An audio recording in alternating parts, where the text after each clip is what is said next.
In this episode, we're going to be talking about how to develop your palate. We're going to talk about how to taste tequila. And we're going to do a talk about the differences between tequila and mezcal and developing your palate next on the Tequila Hombre.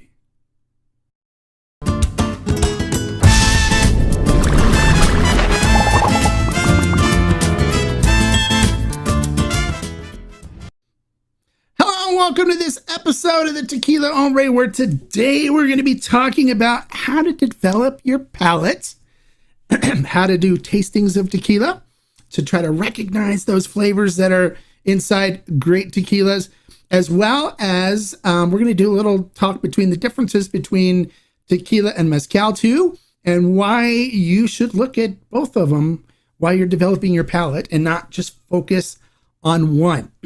All right, so I want to start out first. First of all, we got the Gray Beard. Hey, Gray Beard. Hello, how you guys doing? It's a little emoji that it doesn't show up on my screen, but it's got me saying hola on it, which is really cool. Thanks for your membership in the channel. I appreciate that. Hey, Todd, how you doing? Thanks for, glad you can make it, and thanks for your membership in the channel as well. So today, only members can actually comment and interact with me live.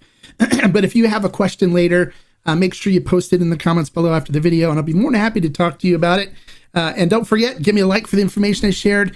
And if you're not a subscriber, make sure you subscribe and become part of the channel, so we can then you'll get notified when anytime I come live or post a new video. Hey, Bonnie, how are you? Glad you can make it. So happy to see you guys. Awesome to have my members showing up for this. All right, so first I want to kind of go a little bit over my background. And so unless you're wondering, like, who the heck are you to talk about this subject? I'm by no means a sensory expert, and I never claim to be. And I am not a perfect palate by any means as well either. I'm developing my palate just like the rest of you are.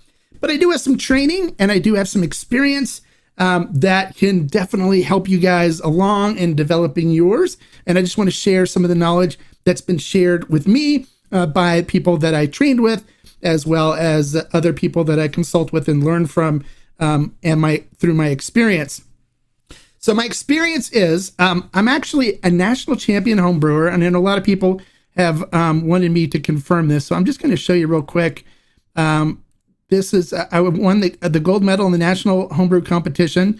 I don't know if you can see it here on the screen or not, but it's right here is my name, right there.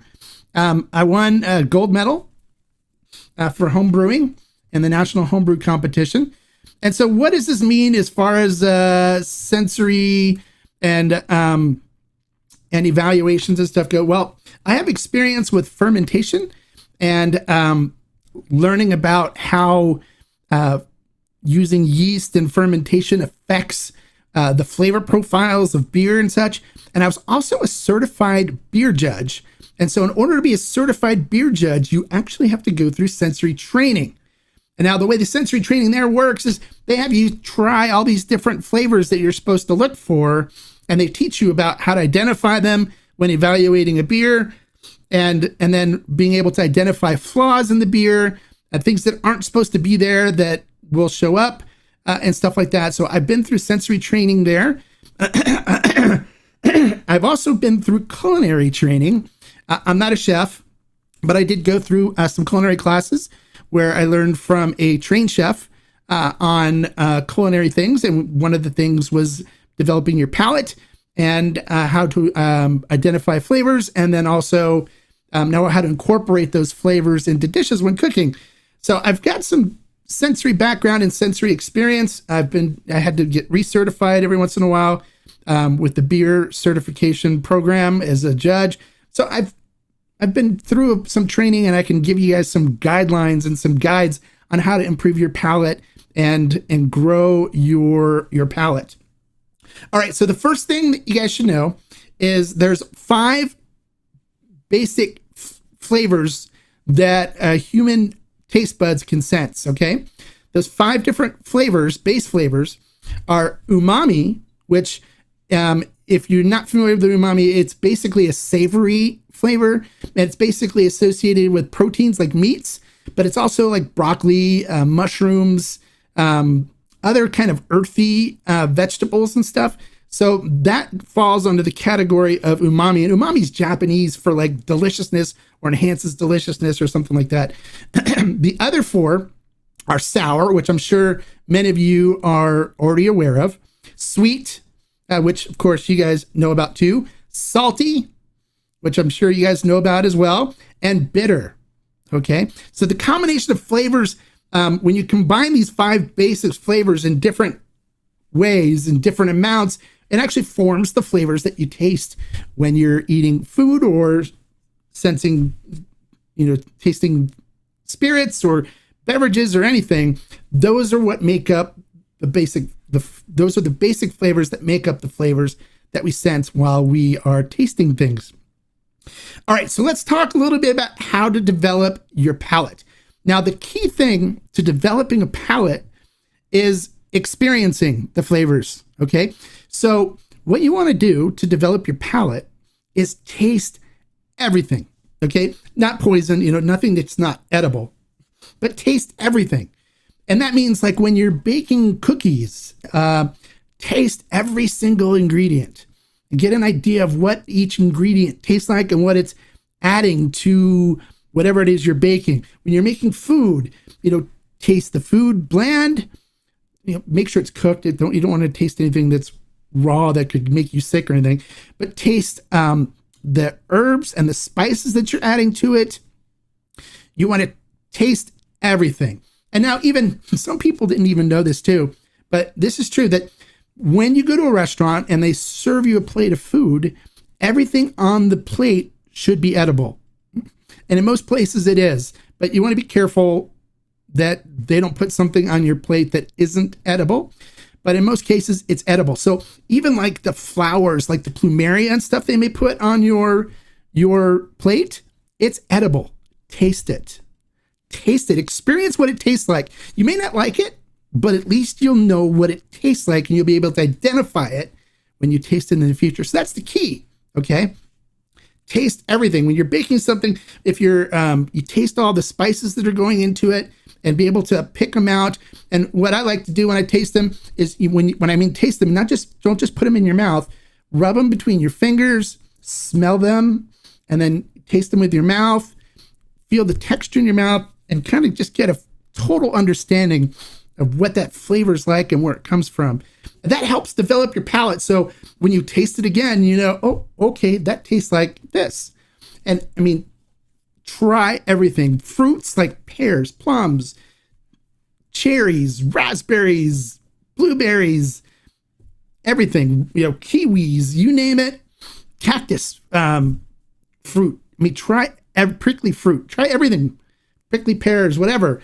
Taste it, try it, and get to know the flavors. You may not like it, and that's fine, but the key is to be able to identify those flavors. And the more experience you have tasting things, the better you're going to be at identifying those flavors when they come up. Okay, so let's talk a little bit about tasting things. When you taste things, you want to use all of your senses, okay? Because believe it or not, between 60 to 90% of the stuff you taste comes from the actual aromas of it. A lot of people didn't know that. Between 60 and 90% actually comes from the aromas. So you want to smell it. You want to experience it with all of your senses. You want to experience it with your feeling. You want to experience, your aromas, the taste, how it feels in your mouth. And the tongue is coated with all kinds of taste buds that can pick up different things. Originally, it was thought that, okay, there's like salty in the front and sweet towards the back, or vice versa. I don't remember how it went, but that's kind of been debunked. Now they're saying that you can taste all these different flavors all over your mouth. So it's important when you do taste something to just spread it around your mouth and make sure you're getting all your taste buds with it and really picking up the flavors of it. And that's how you develop your flavor. Now, your palate. Now, also what you want to do too is, expand on what you're drinking, what you're tasting, and experience everything. Be able to pick up notes out of everything. Don't just focus on a certain thing, okay? So let's talk a little bit about the flavors that you'll find in tequilas, basically. And there's a bunch of different flavors, but you'll hear me talk when I talk about cooked agave. Now, if you haven't had a chance to try cooked agave, if you get a chance, try it. But when you taste cooked agave, and you'll hear me say, "Oh, it tastes like cooked agave," and I'm sorry if those of you that never tried it don't understand what that tastes like. I try to get more into it, but it's like a sweet, syrupy, beautiful sweetness that's kind of got cinnamon in it, and I say baking spices a lot, which is like allspice and cloves and nutmeg. So if you haven't tried allspice, cloves, and nutmeg by themselves, try them. But make sure though, when you try them, it's with a clean palate. So after you taste it, rinse your mouth, clean your palate off before you go on to the next flavor. So you're not combining flavors. And then later, after you know what they taste like, you can combine them and play with them a little bit too and see what you get. But by being able to taste those flavors and to identify them, it helps you identify them more. Now, if you didn't see on that beer that I made, it was actually a pumpkin spiced Saison beer. So it was actually pumpkin in it, and it was spiced with nutmeg, cinnamon, and cloves. So I was really familiar when I was making that. I was tasting each different ingredient and then figuring out how much I needed to put in to get the flavor profile that I was looking for. Okay, so you got to know what those things taste like in order to be able to identify them. All right, so now let's talk about the flavors in tequila. So I talked already about the agave flavor, the cooked Weber Blue agave flavor, right? So let's talk a little bit about some of the other flavors that you'll find in tequila and where they come from, okay? Fermentation actually adds flavors to the tequila, and it does it through what the yeast creates. Now, this is where my fermentation experience from brewing beer comes in. When yeast turns the sugars into alcohol, it also creates other compounds in the fermented liquid, or in this case, it's the mosto, the dead mosto. But it creates other compounds in there that actually generate flavors. Okay, one of them is esters. Okay, and esters generally are fruity flavors, so they can produce citrus flavors, they can produce banana flavors, but they're primarily fruity flavors. Okay. Another compound that you can find in it is a carbonyl compounds, and carbonyl compounds can also produce flavors such as fruit flavors, but they can also give you a green leaf, grassy kind of flavor as well. Okay, so that can come from how it's fermented and what kind of yeast they use, and so the different things that affect how much flavor is created by the yeast has to do with how much oxygen is in the mosto when the yeast are working. Because yeast, in order to work, in order to live, they need oxygen and they need food, sugar. So in this case, it's fructose that they're digesting and converting into alcohol, and then also producing these esters and other compounds while they're doing it. Another compound, we already went over carbonyl compounds, we went over esters. There's also one called diacetyl, and diacetyl gives off a butter kind of taste to it, a buttery kind of taste. And diacetyl, though, in large amounts, and if it's over processed, can also give you an acetate kind of flavor too.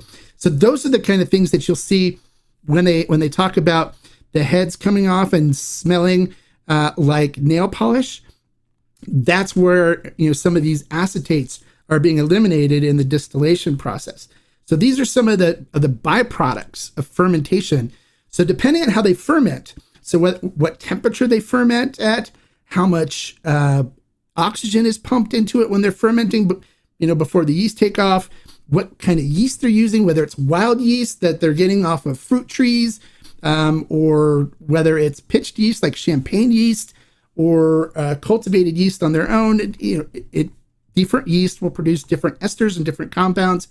And they actually have chemists on the premises in a lab at the distilleries that can analyze this and see where things are and what kind of compounds and stuff are showing up in their distillate when they're fermenting and making this their tequilas. So those are kind of things that produce flavors. Now, when we talk about aging, the wood's got some natural compounds in it too that are dissolved in the tequila that can produce flavors as well. One of them that you guys are really familiar with is vanillin, and it's exactly what you think it is. Vanillin is an organic compound in wood that gives it the vanilla flavor that you taste. Okay, and it's a natural vanilla flavor.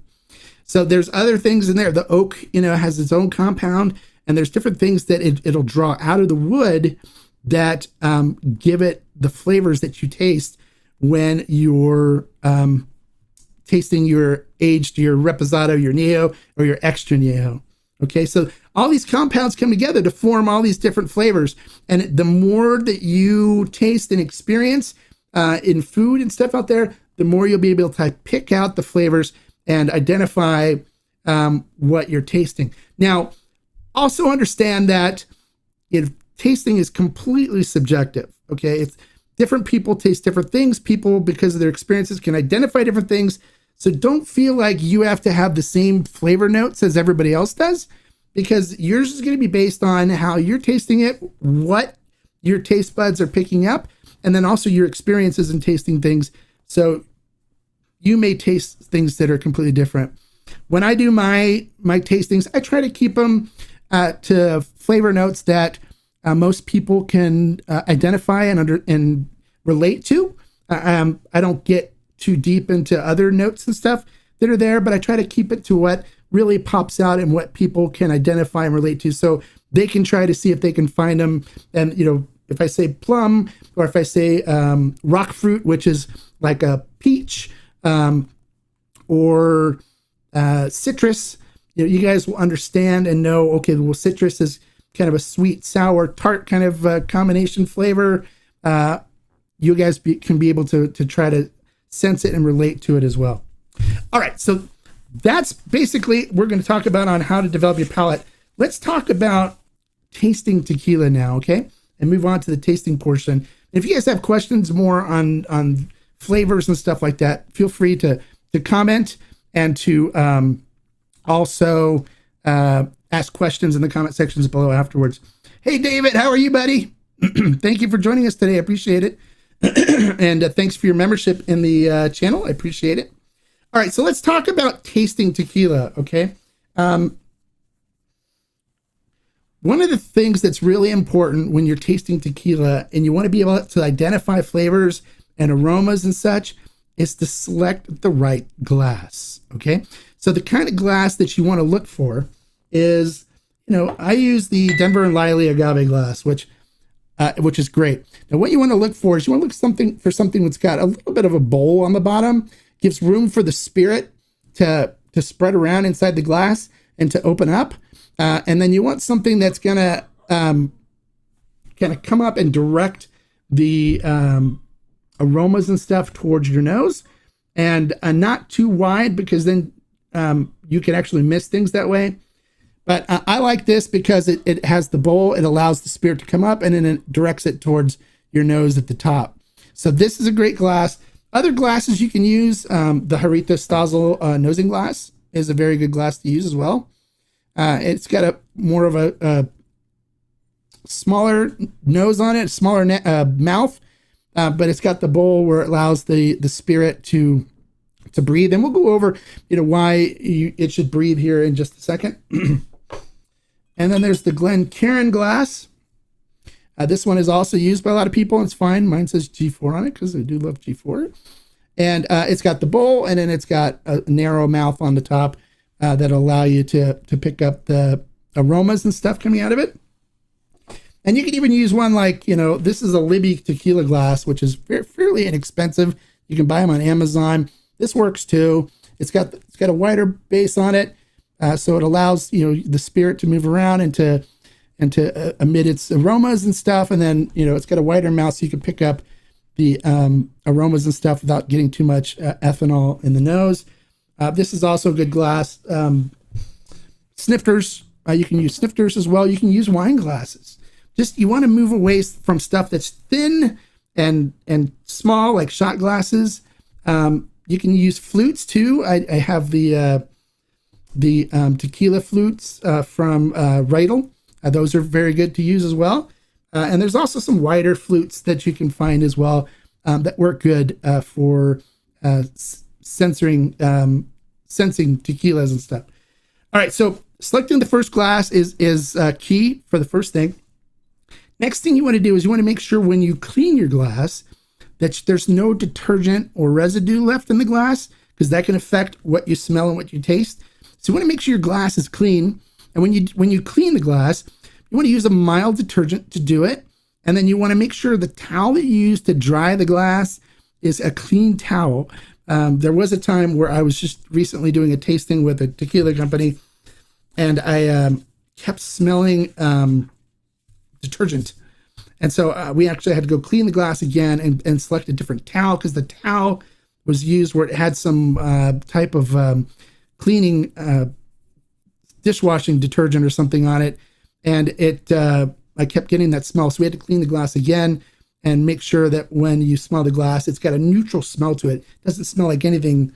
It didn't have any chemical smell to it, because that could affect how you sense the tequila. So for those of you that want to kind of taste along, let's do this. Grab a glass and grab a bottle of tequila. I'm going to be doing it El Tesoro Añejo, because I just love El Tesoro, and I have the bottle here. So I'm going to be tasting an El Tesoro Añejo. So if you have El Tesoro Añejo, grab it and taste along. If you don't, grab any tequila and taste along. And we're going to go over tasting, and you guys can share your notes, what you're picking up from your specific tequila. And I'd love to know what tequila that you're going to be smelling and tasting. And let me know. I'd love to hear, and then I'd love to hear your notes on it, what you're picking up from your tequila as well. So let's take the top off this. Excuse me, I'm dealing with allergies because of the weather here in Southern California. All right, so I'm going to pour a little bit in the glass. All right, you guys grab your tequilas, pour it in your glass, and let's start talking about how to do your sensory tasting. So if you ever go to a distillery and you do this stuff that I tell you, they're going to look and go, okay, you know what you're talking about. All right, so the first thing you want to do is, since when you taste stuff, you taste it with all your senses. It's just a known fact. You're going to taste it with all your senses, not just with your tongue, okay? So the first thing you want to do is you want to swirl the tequila in your glass. Swirl it in your glass. And what you're doing by doing this is you're getting some oxygen into the tequila, which is allowing it to open up a little bit. But then you're also creating a micro aerosol inside that releases the aromas from the tequila into the air. And so that allows you to pick up more aromas when you're nosing it, okay? So you want to put your nose to the top of the glass,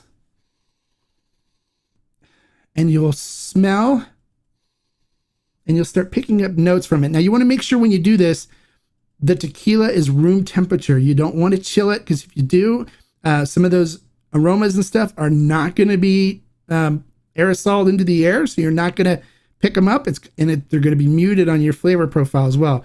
You want it room temperature. You don't want it chilled at all. And so on this one, I'm picking up on the nose. I'm picking up definitely sweet. So we're going to start with the base flavors, right? So I'm picking up sweet first. There's a hint of a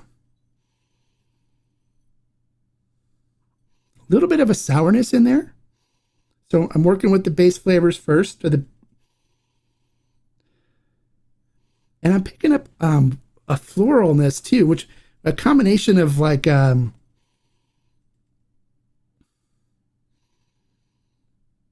different fruits together, but more on the floral, the perfumey floral side. But I'm also picking up some fruitiness coming from this as well. So a combination of sweet and sour are coming through. So now I start wanting to identify what kind of flavors that I associate these with, what kind of notes. And it is definitely cinnamon is in there. So I'm definitely picking up a cinnamon note. I'm picking up a hint of cloves and nutmeg in there as well. Kind of a combination of them together. I'm picking up more of a tart fruitiness. So this is more in line with like oranges, like citrus. I'm definitely picking up some of that. And I'm picking up vanilla coming through on it as well. And a hint of just a slight hint of chocolate and caramel are coming through on it as well. It smells really good. So what are some of the notes? If you guys are nosing and tasting along, what are some of the notes you guys are picking up? Comment. I want to see what you guys are picking up, what tequila what expression and what tequila that you're tasting with as well. I'd love to hear your comments and what you're picking up as well.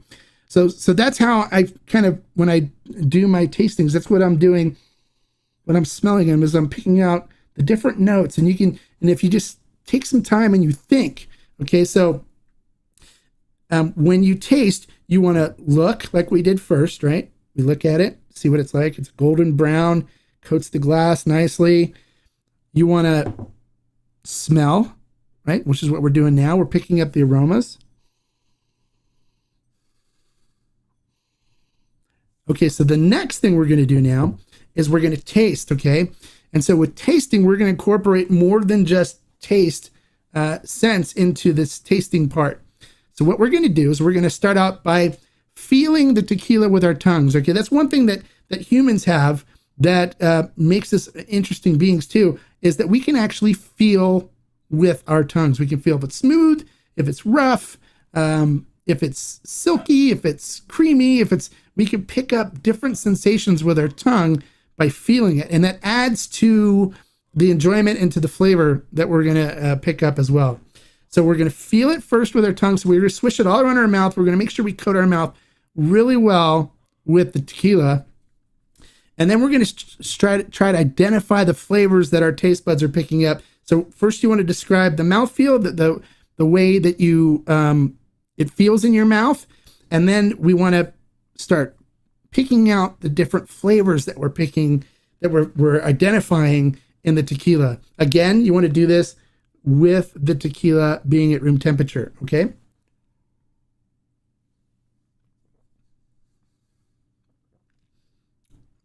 Now with spirits, one of the things I always do is I rinse my mouth and gums and stuff with it first, because I have not been consuming any 40% alcohol. So I'm preparing my lips and my gums and my tongue and everything for 40% alcohol. So the first step, you'll normally pick up some burn and some rough, and don't really work on sensing it at that point. You're just basically trying to acclimate your mouth to a 40% alcohol spirit, or higher if you're doing a higher alcohol spirit. So then now we'll taste another sip, and we'll start trying to pick out flavors, and we'll feel it and pick out the flavors with our taste buds.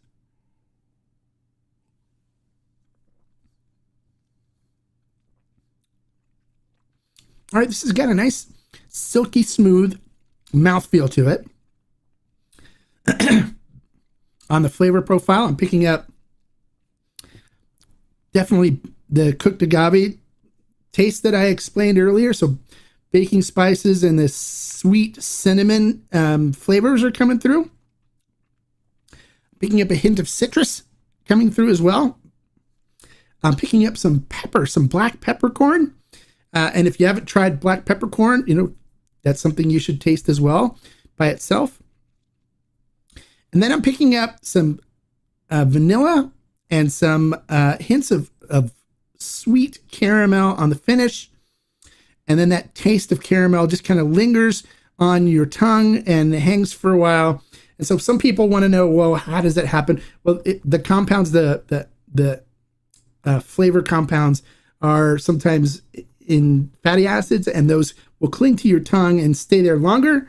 And so that's why sometimes the flavor profile will stay on the finish longer. So I'm actually getting, has that nice caramel on the finish, and it's staying there, and it's a beautiful, beautiful flavor. So El Tesoro Añejo, very nice. I enjoy it a lot. As you guys know, I've reviewed this previously, but that's how you go through sensing stuff. Now, some people ask me, well, how do you know whether things have additives and stuff in them? Well, additives are typically created using synthetic esters. So these are compounds that are man-made, and they're typically made with acids. So when they put these man-made esters into the tequila, a lot of these small nuanced flavors disappear. They're gone. So they're overwhelmed by the man-made additives that they put in there. So a lot of times you can tell something has additive because it comes across as being overly sweet. All you taste is vanilla and caramel, and it tastes like a vanilla cupcake. That's a good sign that it's got additives in it. Also, if you pick up a bitter chemical aftertaste, that's also present in tequilas that have additives. So there's different things that you can look for, and you'll find these, when you drink it at neat room temperature out of a proper glass, and you really work to identify the flavors in it. So that is how you taste tequila, to really identify these flavors. And then, but the key is to work on developing your palate by tasting everything. And I mean everything. I've sat in restaurants and picked up the flour off my plate and have eaten it. And my wife looks at me and goes like, "What are you doing?" It's like, "Oh, I've never tasted plumeria before. I wanted to taste what it tastes like." Or, "I've never had a lilac before." Or, you can eat all kinds of flowers, believe it or not, and pick up different flavors off the flowers to be able to identify those later in a floral type of flavor profile that you're finding. You can eat daisies, you can eat carnations, you can eat roses. There's all kinds of edible flowers that you can try to help expand your palate, so I can identify what they taste like and say, "Hey, this tastes like roses," or "This tastes like carnations," or it's got a floral flavor bouquet to it. And so those kind of things will help you identify and to be able to say and describe what you're tasting when you can associate it with a flavor you've tasted before. So now let's talk a little bit about mezcals, okay? Because I asked the community of our members on our community tab whether they wanted me to get more into mezcals or not. And one of the things that a lot of people had come across and said was that, hey, we want to stick with just tequila because we're trying to develop our palate on tequila first. Well, that approach is not one that I would recommend you take. And so that's one of the reasons why I wanted to create this video. When I talk about tasting everything, this is an example of that. And I found that my journey in mezcal has actually helped my palate and my flavor identification in tequila as well. Now, first of all, some things that we need to kind of clarify: the differences between tequila and mezcal. Tequila is a mezcal. Okay. It's just named tequila because it is produced in the tequila producing region, and it is produced following the guidelines in producing tequila, but it is a mezcal because it is made from cooked agave. Now, the differences between a mezcal and a tequila are that basically a tequila has to be made with Weber blue agave. Okay. A mezcal can be made with a bunch of different agave plants. So that opens up the flavor profiles to you experiencing a bunch of different things based on what agave they use. Now, another thing to keep take into consideration too is there is mezcals made with Weber blue agave, with Tequiliana. So you can actually have a mezcal that's made from Weber blue. Now, the difference is this particular mezcal is made in Michoacan, and it's made using the ancestral method of cooking it in a in-ground pit, right? But everything else is pretty much the same, except they don't use roller mills. They use Tahona, I believe. But it's cooked in earthen pits, and they use a melina to crush it, and they use copper stills for distillation. But it is a mezcal, and they do use tequila on it. So if you want to venture into mezcal and you don't want to stray away from Weber Blue Agave, you can pick a mezcal that uses Weber Blue Agave. I recommend experiencing other different agave, because I found that when I've done that, I'm experiencing a lot of really neat flavors that are quite enjoyable. Okay, so the different types of agaves that you can find in mezcal that are used, there's like 30 to 50 different kinds of agave that are used. There's, espadín is the most commonly used. You'll see espadines everywhere. Tobala is another one. Jabali, Tepestate, Tobasiche. There's a bunch of them. The ones I really have grown fond of is Jabali and Tobala. I do love an espadín when it's done right. And I do love a Tepestate. And there's a few other ones that are quite enjoyable. And then, you'll experience different things with them instead of, along the same flavor profile as tequila. So I recommend experimenting with them, okay? Because some of them produce some really interesting flavors. Some of them are more along the lines of earthy and savory, where some are more along the lines of fruity and have more of a fruity flavor. And the nice thing about it too is, as you know, terroir plays a part in tequila, where it's grown, whether it's Los Altos or the Valle, on what flavor profile and stuff you can get from whether it's going to be more sweet and fruity, or whether it's going to be more mineral and grassy and herbal.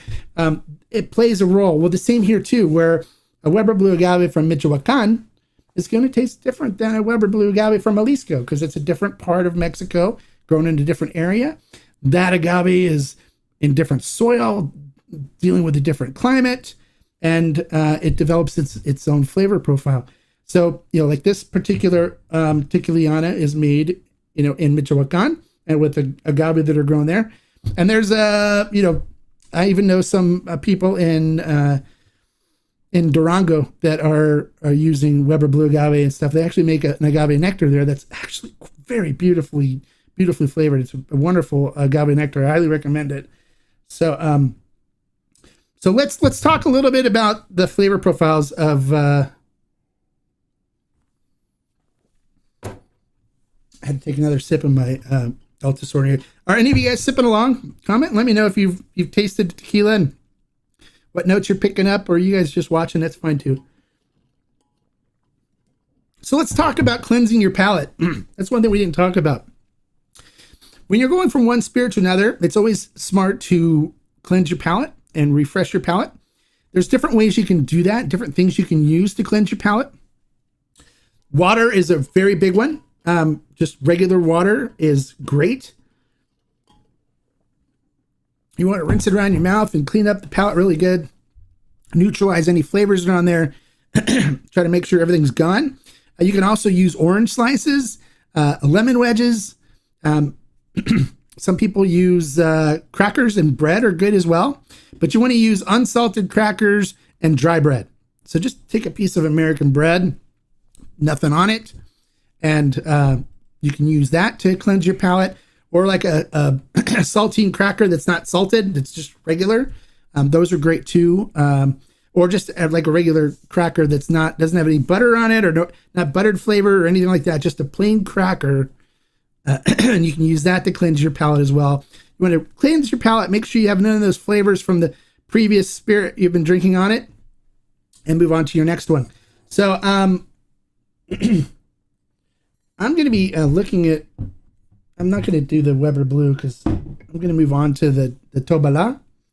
So I'm going to grab a different glass, a brand new glass. It's clean. I've got, just showed that there's this one with the El Tesoro in it. And I'm going to use the different glass. Oh, great. David, sipping Chamucos. What notes are you picking up on your Chamucos? Love to hear what you're picking up on flavor profile in your aromas.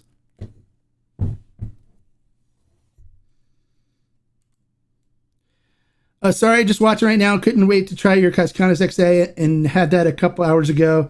Great show, though. I'm learning lots. Oh, good, good. I'm glad you're learning. All right, so let's talk a little bit about Mezcal, okay? I know a lot of people have this kind of misnomer that it is super smoky and there's a lot of smoke in it. That's not true, okay?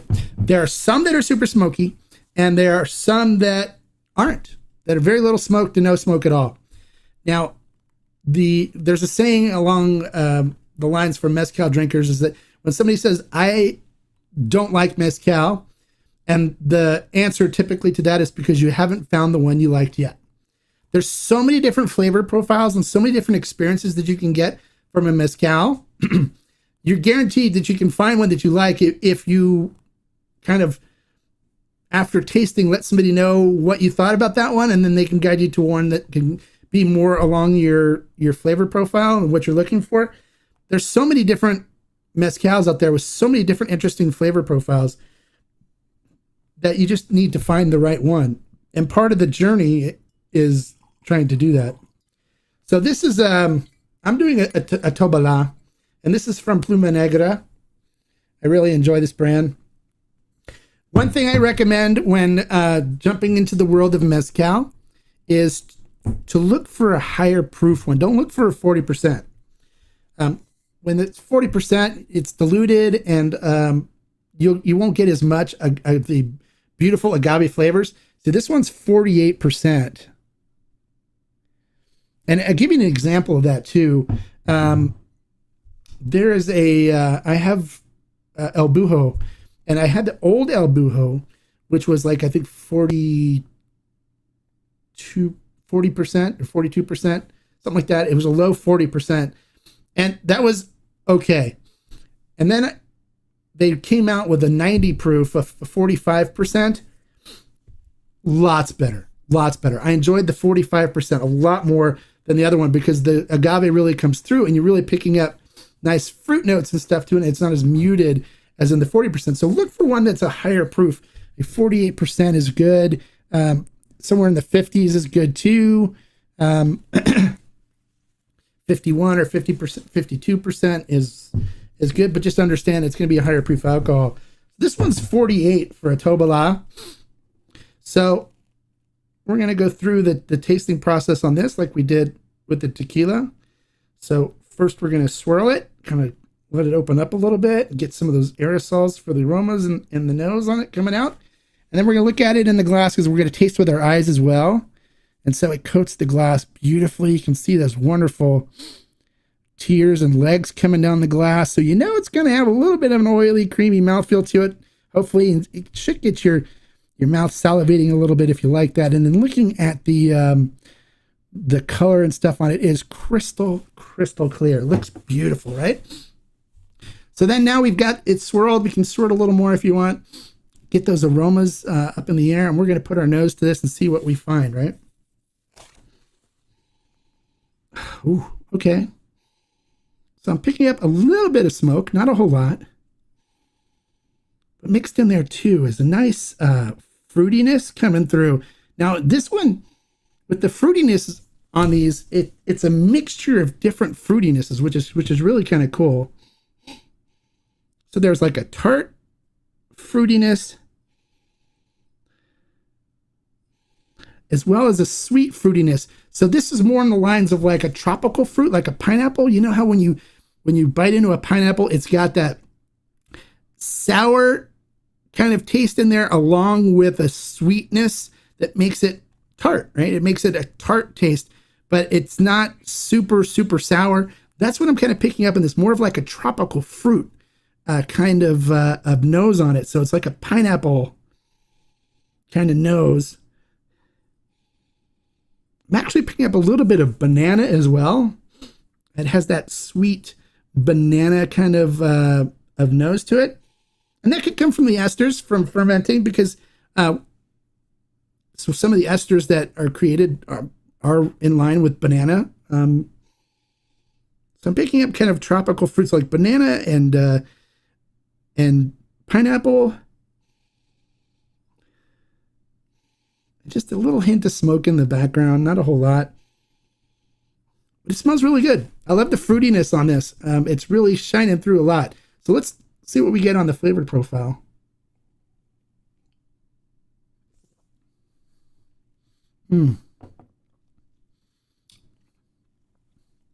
Okay. It coats the mouth nicely. Nice, silky, smooth mouthfeel to it. I'm picking up really nice fruitiness on it on the front. So there's definitely like a tart tropical fruit kind of flavor coming through. The banana's coming through too. I'm definitely picking up a little bit of banana on it. A little bit of berry tart sweetness too, like raspberry in there as well. And then on the finish, just a hint of earthiness on the finish, which is coming from the smoke, but it's not like super smoky where I'm like going, ugh. Because the first time I tried Mezcal, I tried a brand that is super smoky, and for me, it tasted like licking a burnt truck tire. It was like super rubbery, burnt rubber kind of taste to it. And I didn't like that one at all. And that I was originally going to say, well, I don't like Mezcal if this is what they taste like. And then I had somebody guide me and say, no, don't base whether you like Mezcal off of one like that, especially a budget one that's, sold at Bevmo that's inexpensive and not well done. This one is made by a really reputable mezcalero. It's done right, and it has beautiful fruitiness to it, that tropical fruit, kind of a tart, sweet fruit with like a banana in there. And then it's got a nice earthiness on the finish that's just balances really nicely and gives it a really beautiful flavor profile. So I like it. So those are the kind of things you can pick up in a mezcal. So don't be afraid to jump into the right ones. And if you need suggestions on ones to try, I do have a video on 5 mezcals that I recommend for beginners, where you step away from the smoke aspect of it and get more into the fruitiness and the flavors that I think that would be more appealing towards tequila drinkers. There's also, if you get into sotols, it's kind of got a leathery, earthy kind of taste to it, but you can also get fruitiness out of it. I mean, there's all different kinds of things that you can pick up. And sometimes, you're not going to go around licking a saddle to see what leather tastes like. But since your sense of smell and taste are so closely tied together, when you walk into like a let's say a bridle, like a horse bridal store where there's saddles and boots and stuff made of leather in there, and you get that smell of new, fresh leather, you can, when you taste it, you can actually say, okay, well, that tastes like leather, because you associate it with the smell that you pick up. So that's how your senses are kind of all tied together when doing the sensing portion of this. So I recommend not passing on mezcals, and instead, if you find one you don't like, then try another one. Also, you'll find too that your first try on a mezcal, you might say, I don't like it. But then as your palate progresses and as you get kind of used to the different flavors, because you've experienced the different flavors coming from different things, you try it again and you can go, wow, okay, I don't hate this one anymore. And the next thing you know, next time you try it, you're like, wow, this is really good. And you learn to appreciate it more through your palate expanding. So don't give up on things on the first try. I always tell people, put it away and then come back to it in a week or so, try it again. You still don't like it, put it away, come back another week again. And if a third time you still don't like it, okay, you don't like it, move on. But you may find that it's like, okay, well, this is not so bad. I'm actually kind of enjoying this. And as you progress, which just means your palate's progressing and you're learning to pick up and enjoy some of the other flavors that are in there as well. I hope that makes sense. All right, so that's basically it, you guys. I hope that was some information that you guys can use to help you develop your palate and help you with tasting spirits and enjoying them. It's helped me a lot. It's stuff that I've used. So let's go to some of the comments and stuff. So David on his sensing he says agave, vanilla, cinnamon, citrus. I'm hoping you do a review of this brand. I do have Chamucos here, so I will do the Chamucos. Which one are you doing? The Chamucos. I have the high proof Blanco. I have the Repo, I think the Añejo and the extra Añejo, I think. So I'll do a review of Chamucos. That's not a problem. All right, so Todd says he's sipping on Fortaleza. You don't enjoy it? Really? Why don't you enjoy it anymore? What are you finding in it now that you don't enjoy? I'd love to hear what you don't enjoy about it anymore. So comment, let me know, okay? All right, so what is a Sotol? Not sure if I spelled that right. You spelled it right. Yes, Sotol is a spirit that is like an agave spirit, but it's made from a different plant. It's made from a plant called a Dazelerian, which is a desert spoon. And there's different varieties of desert spoons that produce different flavor profiles as well. But they're practically the same kind of plant, but just a little different. They're both succulents, and they both come from the asparagus family. And at one point they were both classified together, but then they changed the classification of them. So they actually are in two different classes. But there's a Senior Sotol review that I did on the channel where I kind of did a tasting of this. And Senior Sotol is a great beginner Sotol to get yourself into the world of Sotols. It's an ensemble of a few different Sotols. So I recommend picking it up. It's really inexpensive. It's like, I think we sell it on Ferment and Still for $39.99. It's a very good Sotol for beginners and just even for Sotol drinkers, the aficionados. It's very good. I enjoy it a lot. I've actually polished off 3 bottles. I still have. Oh, I'm out. You can actually see I made a candle out of the bottle. So I need to order another bottle, but it's very good. Hey, you're welcome, David. Not a problem.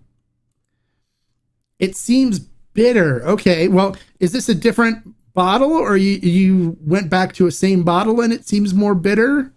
Or because sometimes batches, each batch is going to have will have a different flavor profile. So in tequila, it is very hard to make the same flavored batch time after time after time without using additives. When you're doing naturally made stuff, each batch can be significantly different, because especially if it's an aged one, because they use different barrels. But even when it's not aged, when it's a Blanco, they use different agave from a different area, because they harvested all the stuff from the previous area.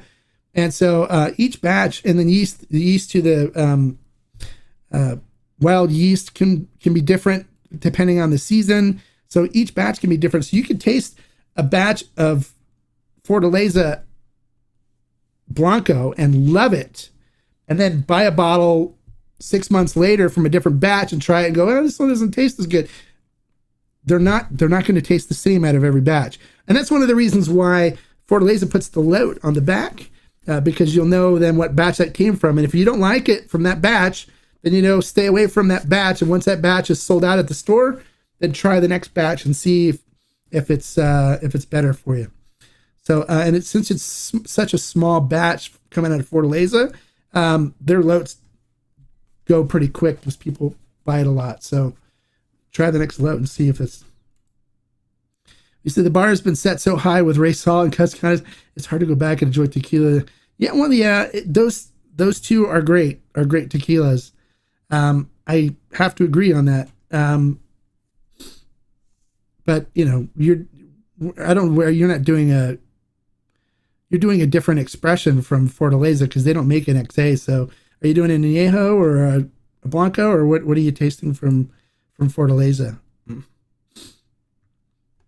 That's one thing too, is, just because you don't like a particular bottle from a brand, don't assume that every bottle is going to taste like that. So some people are like, I don't like G4 because I didn't like the way this tasted. It's like, okay, well, have you tried a bottle from another batch? Like, no, this is the first bottle I tried. I go, well, stick with that bottle and try it again in another couple of weeks and see if it's gotten any better, if you think it tastes different. And if not, then, when you finish it, wait for another batch, write down the batch number on it, and just don't buy any more from that batch, and try the next batch. And then if you find that the next batch that you try you don't like, then I would just steer clear of it after that.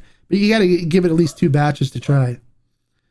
Repo. Okay, well, Repo and extra Añejos are completely different, though. So, you're comparing apples to peaches.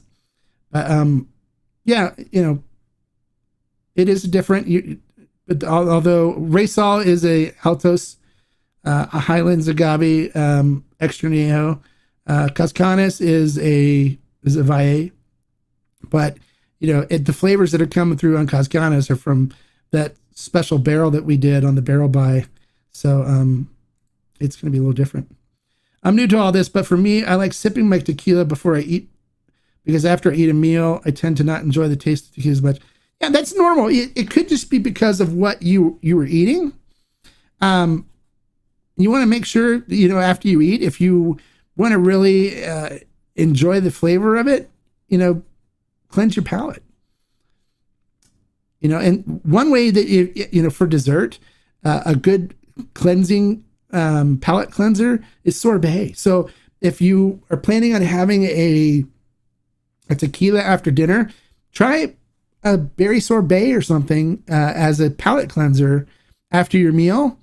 And then you can step into tequila, and it'll kind of refresh your palate and get you away from whatever you ate during dinner. And then you'll be able to enjoy the flavor more. Some people for dessert, if they're not sensing stuff, they can just drink it and enjoy it. But if you're finding that the flavors after a meal are not as appealing to you, try cleansing your palate. And you can use something like orange slices or sorbet, or even just, a cracker or bread to do it. I know a lot of people too like to smoke cigars at night with their tequila as well. That's fine. You're missing out on some of the flavor notes because, a cigar is going to be different. Cigars, though, as those that that smoke cigars know, have their nuanced flavors and stuff inside as well. You can pick things like cappuccino and coffee and chocolate and earthiness and stuff coming out of a cigar smoke. But the fact that you're bombarding your palate with that stuff while you're drinking tequila will hinder some of your tasting notes as well. But I do enjoy a good cigar with a good extra añejo, where I'm really not looking for light agave flavors and stuff. I'm just more enjoying the pronounced barrel influence, the wood notes and stuff in it, and the chocolate and vanilla, because the chocolate and vanilla will go nicely with the chocolate and coffee and stuff that I'm picking up from a cigar. So that's why I enjoy more aged spirits with a cigar when I'm smoking a cigar, because of how it wreaks havoc on the palate. All right, so David says, love the fact that every batch is unique. So if you get a batch you like, I go back and get exactly. Yeah, buy as much of the bottles as you can and stock up, and you'll know that is going to be a good batch. And then, try the next batch when it comes out. Guillermo does a good job with his tequilas there. They're all good quality. They will taste a little different because of where he sources the agave from and what barrels they use. But they're pretty consistent as far as being good quality. So I am not a huge fan of Fortalezas to the point where I buy it and drink it a lot. The only expression from them that I really drink the most is their still strength Blanco. I enjoy that one. But, for me, I'm not a big fan of the añejo or the repo. I do have the one añejo that I did buy a lot of is the 42A, because I really enjoyed it with the extra añejo mixed in, blended into it.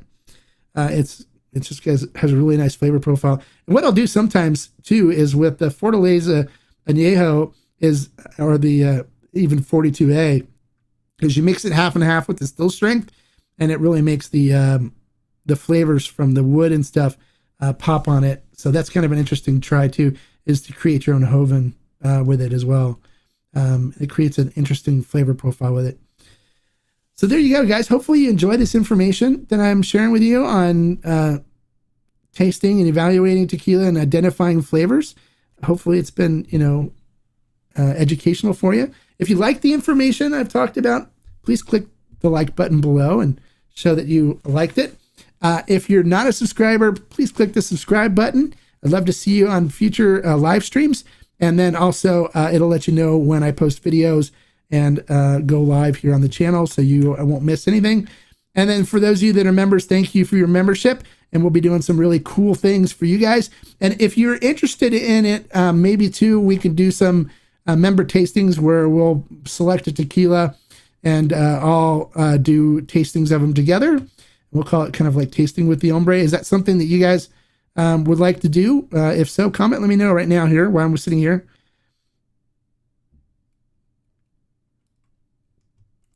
Oh yeah. Oh yeah. There's lots of different types of agave. There's lots and lots of different types.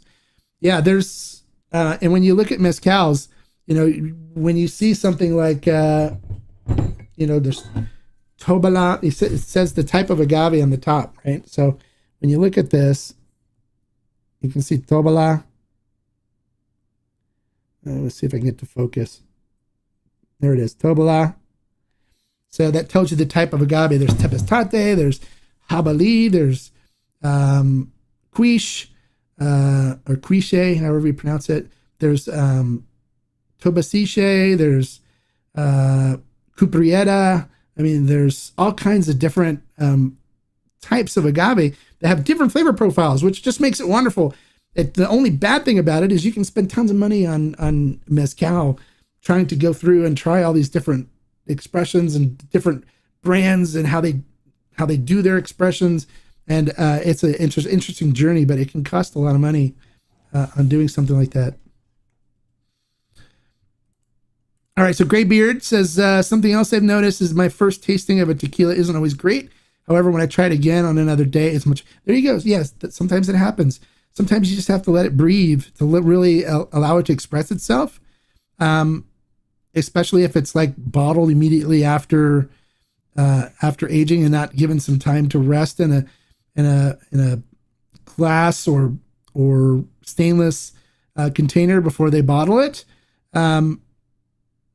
Yes, it definitely can happen. There's definitely times where you could open a bottle. Sometimes it's good to just open a bottle, pour a glass, and just let it sit for a little bit before you taste it, and let it open up and express itself first. I don't typically do that when I'm opening a new tequila. I find that I can find most of the stuff in it, you know, by popping it open, putting it in a glass, swirling it around a little bit. I don't do shots because with shots you lose all that stuff. You won't find any of the notes and stuff. I don't chill it. I don't put ice in it. I don't put water in it. I drink it as it is from the tequilero or the mezcalero, and try to pick out the senses and stuff. Now, the nice thing about you'll see people do this with mezcals too, is they do drink it, and they will have orange slices and with chili powder on them, or salt de gusano, which is salt made from worms, which will enhance the flavoring, enhance the experience with tasting the mezcal. And the orange actually acts as a palate cleanser, and then the salt and chili pepper actually can open up the